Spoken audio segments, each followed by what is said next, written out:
Okay, good morning class, again good morning. आज हम लोग पढ़ेंगे समास। आज हम एक नया चैप्टर पढ़ेंगे समास। ठीक है, समास मैंने आपको पहले की भी क्लास में पढ़ाया हुआ है। ठीक है, तो अब आप में से किसी को पता है कि समास कहते किसे हैं?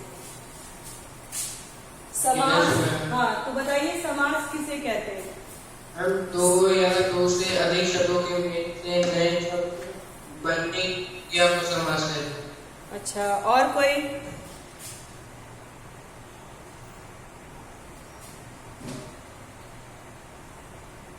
चलो ठीक है, मैं अगर कह रही हूँ कि ये कमल फूल एक फूल है, ठीक है, तो राजीवर्धन ने कहा कि दो या दो से अधिक शब्दों के मेल को हम क्या कहते हैं?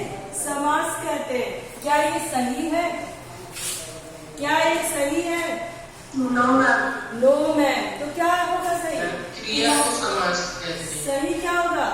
सही ये होगा कि दो या दो के शब्दों के मेल से जो संक्षिप्तीकरण होता है, यानी दो तीन शब्दों को मिला करके एक शब्द में उसको छोटा करके बताया जाता है, संक्षिप्त करके बताया जाता है, उसको हम क्या कहते हैं? समास कहते हैं। तो एक वर्ड में आप आंसर दे सकते हो कि समास किसे कहते हैं? तो समास संक्षिप्तीकरण को कहते हैं। आया समझ में?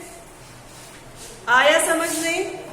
परस्पर संबंध, देखिए, परस्पर संबंध रखने वाले एक से अधिक शब्दों के मेल को संक्षिप्तीकरण कहते हैं। उसको ही हम क्या कहते हैं? समास कहते हैं। समास और संक्षिप्तीकरण एक ही है। ठीक है, आया समझ में?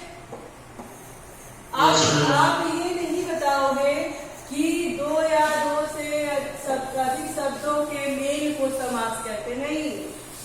दो या मेल से नए शब्द बनने की क्रिया को, हाँ, जो दो या दो से अधिक शब्दों के मेल से जो एक नए शब्द बनते हैं, है ना, जो सब नए शब्द की जो क्रिया होती है उसको हम समास कहते हैं। और एक शब्द में कोई पूछे तो आप बताओगे कि संक्षिप्तीकरण ही समास है। यहाँ तक क्लियर हुआ? यहाँ तक क्लियर हुआ? देखिए, अब उसके बाद से हम क्या आते हैं कि समस्त पद के पहले पद को पूर्व पद कहा जाता है और दूसरे पद को उत्तर पद कहा जाता है। जैसे अगर हमारे पास एक शब्द आए राजमहल, ठीक, राजमहल, राजमहल का हमने जब संधि विच्छेद किया तो राज धन महल, ठीक। अब इस शब्द का पहला पद, इसको हम क्या कहेंगे? पूर्व पद। और ये क्या है? दूसरा पद। दूसरा पद यानी उत्तर पद। आया समझ में? क्योंकि आपके पास बहुत सारे शब्द ऐसे आएंगे जब उसकी महत्व को बताया जाएगा कि कहाँ पर पहला पद, कौन से समास में पहला पद प्रधान होता है और कौन से समास में दूसरा पद प्रधान होता है। ठीक है, तो आपके सामने वो पूर्व पद और उत्तर पद की बात करेगा, क्योंकि प्रश्न आपके कभी कभी ऐसे बन जाते हैं कि जिस पद में पूर्व पद प्रधान हो और उत्तर पद ना प्रधान हो वो कौन सा समास होता है। ठीक, तो इस तरह के प्रश्न होते हैं, इसलिए आपको पता होना चाहिए कि पूर्व पद किसे कहते हैं और उत्तर पद किसे कहते हैं। यानी शब्द का सब संधि विच्छेद करिएगा तो आप ये पहला शब्द हो गया और पहला शब्द यानी ये पूर्व पद हो गया और ये दूसरा शब्द हो गया यानी ये उत्तर पद हो गया। दो चीज आपको क्लियर हुई? एक तो समास किसे कहते हैं? समास संक्षिप्तीकरण को कहते हैं। दूसरा पूर्व पद क्या होता है और उत्तर पद क्या होता है। दो चीज आपको क्लियर हुआ? Yes ma'am. यहाँ तो कोई दिक्कत नहीं होगी, कभी भूलोगे तो नहीं कि ये उत्तर पद और पूर्व पद क्या होता है, क्योंकि जब आगे जब आप समास पढ़ोगे तो आपके सामने बहुत सारी चीजें आएंगी। समास का उदाहरण पूछ लेगा कि जैसे मान लीजिए कि अगर द्विगु समास की बात आ गई तो द्विगु समास में आपसे पूछ लेगा कि इसमें कौन सा पद प्रधान होता है, पूर्व पद प्रधान होता है या उत्तर पद प्रधान होता है या दोनों पद प्रधान होता है। ठीक है, इस तरह के प्रश्न बनेंगे तो आपको इसमें पता होना चाहिए कि पूर्व पद किसे कहते हैं और उत्तर पद किसे कहते हैं। ठीक है, अब देखिए ये तो हमने हो गया समास की बात हो गई। अब समास विग्रह की बात करता है कि समास विग्रह किसे, अच्छा विग्रह किसे कहते हैं? जब समास के सभी पद अलग अलग किए जाते हैं तो उसे समास विग्रह कहते हैं। ठीक, अब जैसे हमारे पास ये एक शब्द है देशभक्ति, ठीक है, ये देशभक्ति हमारे पास शब्द है। अब इसका आप जैसे ये समस्त पद हो गया, कई शब्दों को मिला के मैंने इसका संक्षिप्त कर दिया। अब इसका समास विग्रह करोगे तो क्या लिखोगे, क्या लिखोगे?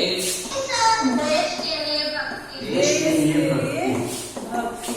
अब आपको समझ में आ गया कि संक्षिप्तीकरण क्यों कहा जाता है। अब ये हमने जब विग्रह किया तो ये देशभक्ति और देश के लिए भक्ति दोनों एक चीज है, लेकिन इस 2 से 3 से शब्दों को जब हमने इकट्ठा करके एक शब्द बनाया तो ये समास हो गया, यानी इसको हमने छोटा करके लिख दिया तो ये संक्षिप्तीकरण इसका हो गया, इस बड़े का ये क्या हो गया, संक्षिप्तीकरण हो गया। ठीक, और इसी को हमने उसको विग्रह कर दिया तो यहाँ पे आ गया देश के लिए भक्ति, यानी के लिए इसमें जुड़ गया और इसमें हमने के लिए को छुपा दिया था। अब आया यहाँ पे, क्लियर हुआ? अच्छा चलिए अब बताइए कि त्रिवेणी हमारा शब्द है, समास है त्रिवेणी, ठीक है, 3 बेड़ियों का समूह। क्या बोले तुम? त्रिवेणी, ठीक है, तो ये हमारा क्या हो गया, समस्त पद हो गया। अब इसका विग्रह करेंगे तो क्या करेंगे, 3 बेड़ियों का समूह। 3 बेड़ियों का समूह। अच्छा त्रिवेणी कहा किसको गया है? 3 नदियों। यस, जो 3 ये संगम नदी है, यानी 3 नदियों के मेल को त्रिवेणी कहा गया है। ठीक है, 3 बेड़ी, 3 चेन जुड़ जाना, 3 नदियां जुड़ जाना, उनको त्रिवेणी कहा है। अब देखो इसका तीसरा अर्थ भी निकल के आया ना हमारे सामने कि त्रिवेणी कहा किसको जाता है, ये हम आगे बताएंगे कि कौन समास में आएगा। अभी इतना आप जानो स्टेप बाय स्टेप, नहीं तो कंफ्यूज हो जाओगे। ठीक है, तो हमने अभी तक क्या जान लिया, समास संक्षिप्तीकरण होता है, उसको हम समास कहते हैं। समस्त पद, उसका पूर्व पद और उत्तर पद क्या होता है ये जान लिया हमने, और समास विग्रह किस तरह से करते हैं वो जान लिया। समास विग्रह किस तरह से करते हैं और जब संक्षिप्तीकरण करते हैं तो क्या हम उसमें छिपा देते हैं। अच्छा, कोई शब्द जब आप इंग्लिश का बोलते हो तो कहते हो ना इसमें एस साइलेंट है, इसमें आई साइलेंट है, ए साइलेंट है, बोलते हो कि नहीं? Yes ma'am. तो आपने कुछ चीजों को छुपा दिया, कहा हमने भी यही, कहा इसने भी यही, पर इसमें के लिए लग गया और इसमें उसी शब्द को हटा करके इसको छोटे में लिख दिया, है ना। जैसे दशानन हो गया, 10 आनन यानी 10 सिरों वाला, ठीक है, तो 10 सिरों वाला हमने समास विग्रह कर दिया और दशानन कह दिया। अब दशानन हो गया। अब दशानन का क्या मतलब होता है, दशानन किसको कहा गया है? रावण। रावण को। तो कोई बताएगा कि जब रावण को कहा गया तो रावण, ये इसका तीसरा अर्थ निकल के सामने आया, तो ये कौन सा समास हो गया? मैम बहुव्रीहि। बहुव्रीहि समास हो गया। क्यों? क्योंकि इसमें तीसरा अर्थ निकल के सामने है। ये हमने ऐसे ही आपको बता दिया, अभी उस पर चलेंगे तो उसको और डिटेल से समझेंगे। ठीक है, अब हमको ये पता चल गया कि समास किसे कहते हैं, समास में पहला पद और दूसरा पद क्या होता है, पूर्व पद और उत्तर पद क्या होता है, और समास विग्रह किसे कहते हैं। अब हम लोग जानेंगे कि समास के कितने भेद होते हैं। कोई बताएगा कि समास के कितने भेद होते हैं? हम संस्कृत धर्म समाज के 5 भेद होते हैं, पर हिंदी में वह 6 होते हैं। संस्कृत के हिसाब से समास में 4 भेद होते हैं। ये हाँ, समास के कितने भेद होते हैं? 6 भेद होते हैं। कितने भेद होते हैं? 6 भेद होते हैं। ठीक है, अब कौन कौन से होते हैं?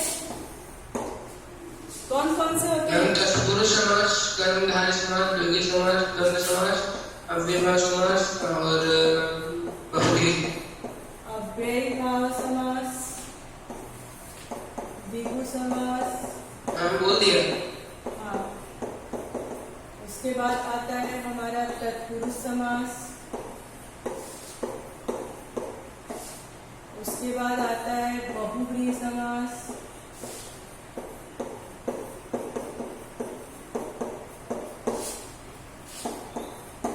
उसके बाद क्या आता है द्वंद्व समास, और उसके बाद क्या आता है, क्या आता है कर्मधारय समास। कौन सा समास? कर्मधारय समास।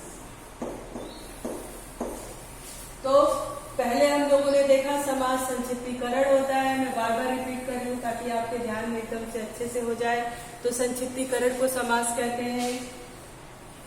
और उसके बाद से पहले पद को समास जब विग्रह करते हैं तो उसमें दो पद आते हैं। पहले पद को पूर्व पद कहा जाता है, दूसरे पद को उत्तर पद कहा जाता है।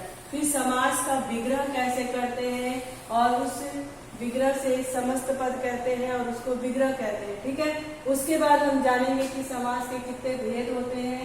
तो समास के कुल 6 भेद होते हैं। कौन कौन से होते हैं? अव्ययी भाव समास, द्विगु समास, तत्पुरुष समास, बहुव्रीहि समास, द्वंद्व समास और कर्मधारय समास। ठीक है, अब हम देखेंगे कि अव्ययी भाव समास किसे कहते हैं। अव्ययी भाव समास किसे कहते हैं? किसी को पता है कि अव्ययी भाव समास किसे कहते हैं? कोई बताए? जिसमें अव्यय का मतलब क्या होता है? अव्यय का क्या मतलब होता है? जिन शब्दों में कोई परिवर्तन के लिए ठीक है, कोई परिवर्तन नहीं होता। ठीक है। तो देखिए, जिस समास का पूर्व पद या पहला पद अव्यय होता है उसे हम क्या कहते हैं? अव्ययी भाव समास कहते हैं। जैसे एक शब्द हमारे पास है अनुरूप। अनुरूप, अब अनु धन रूप। ठीक है, अब ये पहला पद है और ये दूसरा पद है। इसका पहला पद अव्यय है, अव्यय है ना। ये जो पूर्व पद है इसकी कोई प्रधानता नहीं है, कोई प्रधानता नहीं है, इसमें कोई परिवर्तन नहीं होगा। अब रूप, और इसकी क्या है? क्या है? पहला पद हमारा इसका क्या है? पूर्व पद है, ये अव्यय है और ये रूप है, ये उत्तर पद है। ठीक है, उत्तर पद है, इसकी प्रधानता है। रूप जो क्या है? इसके अनुरूप है ना। तो ये क्या हो गया? अव्ययी भाव समास हो गया। अब जैसे हम कहें हर घड़ी, पहला पद प्रधान होता है। हाँ, तो ये इसमें परिवर्तन नहीं होगा ना। पहला पद अव्यय होता है और इसमें कोई परिवर्तन नहीं होता है। क्या होता है? दूसरे पद पे आया समझ में? ये दूसरे पद पे डिपेंड करता है, इसलिए अव्ययी भाव समास। जैसे अगर हमारे पास कोई एक शब्द ले लीजिए, मान लीजिए ले लीजिए हर घड़ी। हर घड़ी, पहला पद क्या है? इसमें अव्यय है। घड़ी, घड़ी क्या है? हर घड़ी यानी हर समय की बात कर रहा है ये। तो हर में तो कोई परिवर्तन नहीं होगा, पर ये घड़ी में तो परिवर्तन हो सकता है ना। Yes ma'am. तो इसलिए क्या हो गया? हर घड़ी, ये जो इस तरह के जो शब्द आते हैं जिसमें पहला पद अव्यय होता है, उसमें किसी प्रकार का कोई परिवर्तन नहीं हो सकता, उसमें उसकी कोई ऐसी प्रधानता नहीं होती, वो हमारा क्या हो गया? अव्ययी भाव समास हो गया। अब जैसे मान लीजिए हमारे पास है यथाशीघ्र। यथाशीघ्र हमारा एक शब्द है। अब ये शीघ्र है, यथाशीघ्र। यथाशीघ्र का अर्थ क्या होता है? कौन बताएगा? यथाशीघ्र का अर्थ क्या होता है? यथा मतलब होता है जितना, ठीक है। शीघ्र, जितना जल्दी हो सके। हम कहते हैं ना कि अपना होमवर्क यथाशीघ्र सबमिट करिए, यानी जितनी जल्दी हो सके आप अपना गृह कार्य हमें भेज दीजिए। तो जितनी में तो कोई परिवर्तन नहीं हुआ, पर शीघ्रता में कुछ अंतर आ सकता है। आया समझ में? Yes ma'am. ठीक। अब हम लोग देखेंगे कि अव्ययी भाव समास के कुछ उदाहरण है हमारे पास। तो क्या है? प्रतिक्षण, प्रतिक्षण मतलब हर पल। हर पल। ठीक है, अब हर पल यानी हर प्रति पल। में कोई प्रति हमारा क्या है? अव्यय। ठीक, आपको अव्यय भाव समास क्या होता है ये समझ में आया? अब हम लोग देखते हैं, Yes. अब हम लोग Yes, देखते हैं ma'am. कि तत्पुरुष समास क्या होता है। अच्छा, कोई बताएगा कि तत्पुरुष समास में कौन सा पद प्रधान होता है?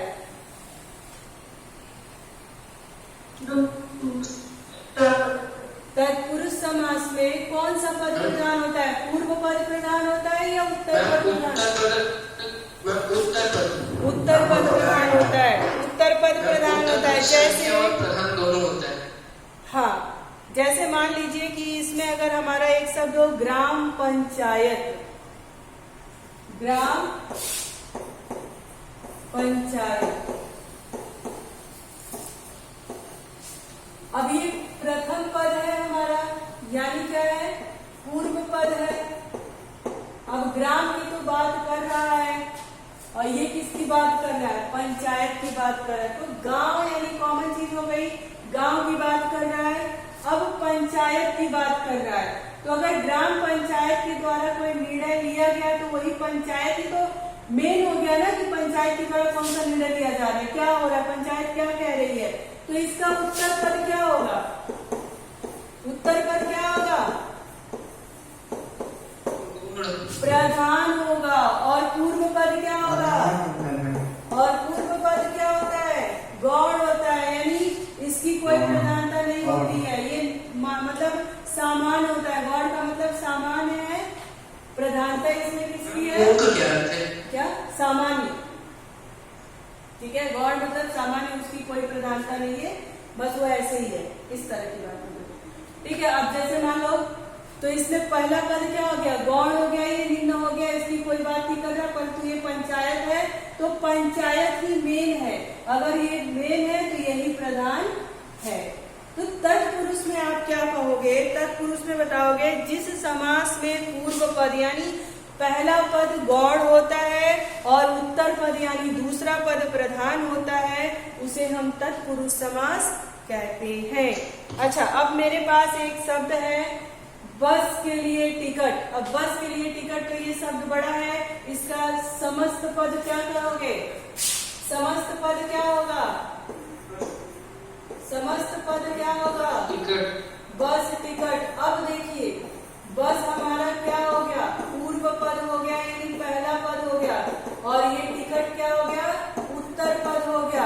अब इसमें बताइए बस की प्रधानता है या टिकट की प्रधानता है? अब ऐसे समझिए, जब बस में बैठते हैं हम तो कहीं जाने के लिए हमें टिकट कटवाना पड़ता है। बिना टिकट लिए हम बस में बैठ के कहीं पे यात्रा नहीं कर सकते, नहीं कर सकते। तो टिकट महत्वपूर्ण हो गया ना, बस में बैठने के लिए टिकट की महत्व ज्यादा हो गया। तो जब टिकट का महत्व ज्यादा हो गया, इसका मतलब कि उसका दूसरा पद यानी टिकट क्या है? प्रधान है। बस में बैठने के लिए हमें टिकट का ज्यादा महत्व देना पड़ेगा।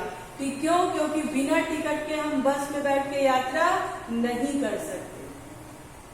आया समझ में? हमने टिकट लिया है तो किस लिए लिया है? बस में बैठ के यात्रा करने के लिए लिया है। तो बस हमारा क्या हो गया? गौण हो गया, वो निम्न हो गया, और टिकट क्या हो गया? प्रधान हो गया। अब आया समझ में कि कैसे पूर्व पद गौण होता है और उत्तर पद प्रधान होता है। यानी पहला पद क्या है? निम्न है, उसकी कोई प्रधानता नहीं है, कोई महत्व नहीं है इस बस टिकट वाले शब्द में, और टिकट की प्रधानता है, इसलिए पूर्व पद गौण हुआ और उत्तर पद प्रधान हुआ, इसलिए ये तत्पुरुष समास हुआ। आया समझ में? आया? ठीक। अब हमारे पास जैसे एक शब्द हो गया रोग मुक्त। रोग मुक्त, अब आप बताएंगे रोग मुक्त यानी रोग से मुक्त, बीमारी से छुटकारा मिल जाना। मतलब हम बहुत दिनों से कोरोना से पीड़ित हैं और इलाज के बाद हम कोरोना से मुक्त हो गए हैं। ठीक,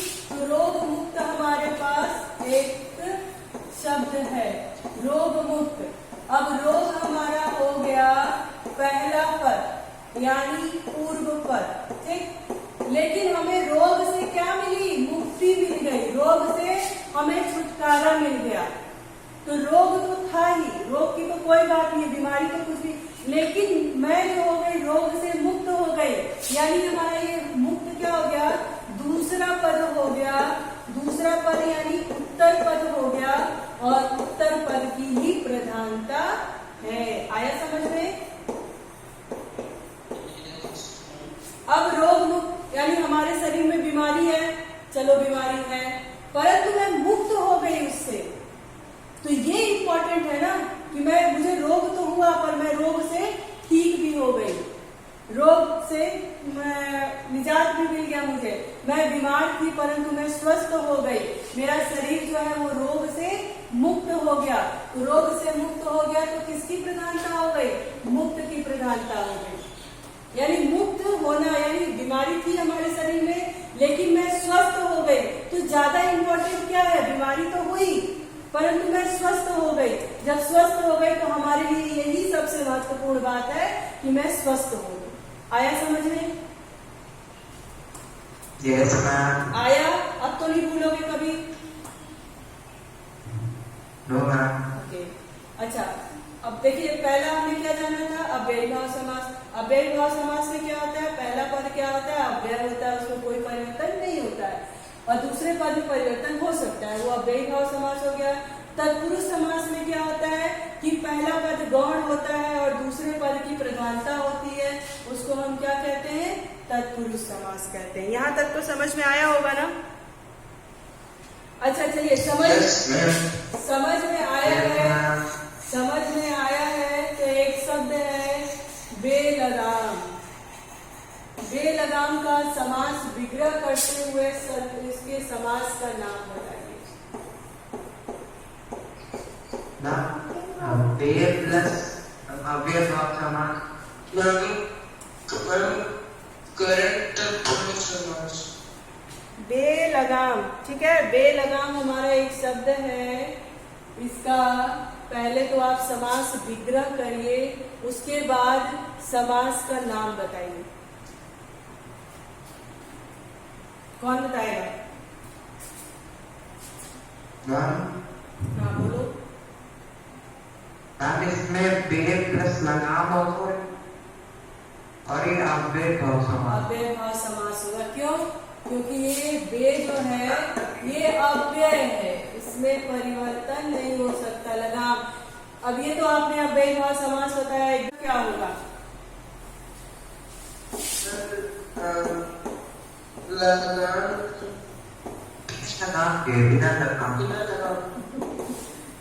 बिना लगाम के यानी बिना अंकुश के। अब जैसे मान लो घोड़ा है और उसको हम अपने कंट्रोल में ना ले, यानी अनकंट्रोल हो जाना, हमारे कंट्रोल में ना होना, बेलगाम का मतलब यही होता है। ठीक है, चलिए अब हमारे पास एक शब्द है ध्यान मग्न। ध्यान मग्न, अब आप बताएंगे कि ये कौन सा समास है? मैम ध्यान मग्न, हाँ। इसका मतलब और तो तत्पुरुष समास है। कौन सा समास है? ठीक है, तत्पुरुष समास है। तत्पुरुष समास है, सही बताया आपने। अब हमें बताओ कि ध्यान और मग्न, तो क्या ध्यान प्रधान नहीं हो सकता? मैम नहीं बात, क्योंकि ध्यान तो मैम सबका है लेकिन उसको मग्न एग्जैक्टली, ध्यान मग्न हो जाना। अब जैसे हमने भगवान की पूजा अर्चना की, ध्यान को मैंने लगाया, परंतु ध्यान में यानी प्रार्थना में मैं एकदम लीन हो गया, एकदम मग्न हो गया, वो एकदम बिल्कुल मुझे और आगे पीछे कुछ नहीं दिखाई दे रहा है। सिर्फ क्या दिखाई दे रहा है, प्रभु की प्रार्थना करना ही मुझे दिखाई दे रहा है। मैं उसमें एकदम लीन हो गया हूँ, मग्न हो गया हूँ, इसलिए उत्तर पद की प्रधानता है और यह तत्पुरुष समास है। अच्छा, यहाँ तक तो किसी को कोई दिक्कत नहीं है ना? सबको समझ में आ रहा है कि क्या है ये? सभी लोगों को समझ में आ रहा है यहाँ पे? तो इसमें कोई दिक्कत नहीं है आप लोगों को? चलिए, बहुत अच्छी बात है, कोई दिक्कत नहीं है, होनी भी नहीं चाहिए। ये दूसरी बार मैं पढ़ा रही हूँ आप लोगों को, ठीक है। अब चलिए हम लोग आते हैं कर्म पुरुष समास, ठीक है। अब हम लोग पढ़ेंगे कर्म तत्पुरुष समास। देखिए, अब इसमें भी क्या है, तत्पुरुष समास है, लेकिन उसमें भी अब बटा हुआ है। अब उसी में हम कर्म तत्पुरुष समास की बात करेंगे। ध्यान रखिएगा, अभी तक जो हमने पढ़ा उसमें सिर्फ तत्पुरुष समास पढ़ा। अब हम भेदों के भी भेद पढ़ेंगे। तो तत्पुरुष समास में अब हम पढ़ेंगे कर्म तत्पुरुष समास। ध्यान रखिएगा, इसीलिए एक एक चीज बताऊंगी। कर्म तत्पुरुष समास। अब देखिए, कर्म तत्पुरुष, जहां पे कर्म कारक की विभक्ति को का होता है, देखिए इसमें कारक भी आएगा। तो कह रहा है कि जहां जिस तत्पुरुष समास में तत्पुरुष समास के निम्नलिखित भेद होते हैं, कर्म तत्पुरुष समास, जहां कर्म कारक की विभक्ति को का लोप हो जाता है, को का लोप हो जाता है। अब यहाँ पे आपको ध्यान देने वाली बात ये होगी कि आपके पास जब इस तरह का पद आएगा, समझ में नहीं आएगा कि ये तत्पुरुष समास में कर्म तत्पुरुष है कि करण है कि संप्रदान है ना, तो आप उसका विग्रह करोगे। और इसमें यही है कि कर्म तत्पुरुष समास में को विभक्ति का लोप हो जाता है, यानी शब्द में आपको को नहीं दिखेगा। आया समझ में? जैसे हमारे पास एक शब्द है यश प्राप्त, ये क्या है, कर्म तत्पुरुष समास। हाँ, ठीक है, कर्म तत्पुरुष समास, यश प्राप्त। अब इसमें हमें कोई नहीं दिख रहा है, परंतु हम इसका अर्थ निकालेंगे। यश प्राप्त यानी यश को प्राप्त, कोई काम हमने किया और उसमें क्या हुआ, मुझे सफलता मिली, मुझे यश मतलब क्या होता है, यश तारीफ मिलना, गौरव होना, है ना, तो उसको हम कहते हैं यश मिलना, ठीक है। तो हमको क्या हुआ, मैंने ये काम किया और मैं यश को प्राप्त हुआ, यश को प्राप्त हुआ, ठीक है। अब ये को जो कारक का चिन्ह था, इसमें क्या हो गया, लोप हो गया। तो इस तरह के शब्द जब आपके पास आएंगे तो आप इसको समास विग्रह करेंगे और उसमें देखेंगे कि कारक चिन्हों में से कौन सा चिन्ह यहाँ पर था और वो लोप हो गया है। तो इन्हीं चिन्हों के आधार पर आप इस तत्पुरुष समास को बांटेंगे कि ये कर्म तत्पुरुष समास है कि करण है कि संप्रदान है कि अपादान है कि संबंध है कि अधिकरण है ना। इन सब चीजों को देखोगे, आपको ये कारक चिन्ह को कब समझ में आएगा, जब इस शब्द का समास विग्रह करेंगे। बिना समास विग्रह के आप में इसमें कौन सा कारक चिन्ह है ये आप पता नहीं लगा पाओगे। आया समझ में? अब जैसे है परलोक गमन, हमारे पास एक शब्द है परलोक गमन। अब बताएंगे इसमें परलोक को गमन, गमन मतलब क्या होता है, जाना, ठीक है, यानी परलोक को जाना, परलोक गमन। एक शब्द ऐसा भी आ सकता है परलोक सिधार, दोनों का अर्थ एक ही है, परलोक सिधार, सिधार मतलब भी जाना होता है, ठीक है। और गमन, परलोक कब जाता है इंसान, परलोक कब जाता है, हम कब का, हाँ, परलोक मतलब होता है स्वर्ग। तो हम ऐसे ही स्वर्ग में पहुंच जाते हैं क्या, नहीं पहुंचते ना। तो परलोक गमन यानी परलोक को गमन यानी स्वर्ग को प्राप्त, ठीक है। परलोक सिधार, परलोक गमन एक ही तरह का शब्द है, एक तरह से परिभाषित शब्द कह सकते हो आप इसे। परलोक गमन, परलोक सिधार यानी स्वर्ग को प्राप्त। इसका समस्त उसका विग्रह करेंगे तो क्या हो जाएगा, हो जाएगा कि स्वर्ग को प्राप्त, ठीक है, स्वर्ग को प्राप्त। यहाँ पे को कर्म विभक्ति है, को का कारक चिन्ह क्या है, कर्म है, कर्म कारक का को क्या है, कारक चिन्ह है, ठीक। अब कारक चिन्ह का हमने यहाँ पे लोप कर दिया तो ये क्या हो गया, परलोक गमन हो गया। आया समझ में? आया समझ में? यहाँ तक अगर आप लोगों को कोई दिक्कत हो तो आप लोग बता सकते हो। क्या होगा? मधुरधन ओदन। अब ये र है, इसमें अ आया, ये ओ है, और ये मिला करके हमारा किस में बदल गया? औ में बदल गया। तो ये हमारा क्या बन गया? मधुरोदन। आई थिंक क्लियर हो गया होगा आप लोगों को। हाँ, बस आप इतना ध्यान रखिएगा कि हमेशा संधि को जानने के लिए संधि का नियम याद रखिएगा, तब आप कहीं से भी कोई भी शब्द बन जाएगा और नियम आपको पता रहेगा, और सही संधि विच्छेद करेंगे तो कभी भी आपका गलत नहीं होगा। हमेशा आप नियम को हमेशा याद रखोगे कि नियम हमसे क्या कहता है, कौन सी संधि में क्या नियम है, आप नियम याद रखेंगे और उससे रिगार्डिंग 8-10 अभ्यास कार्य कंप्लीट कर लेंगे। आपका कभी भी संधि गलत नहीं हो सकता है। आया समझ में? मैम डाउट है। हाँ बताओ। मैम कैसे पता चलेगा कि जो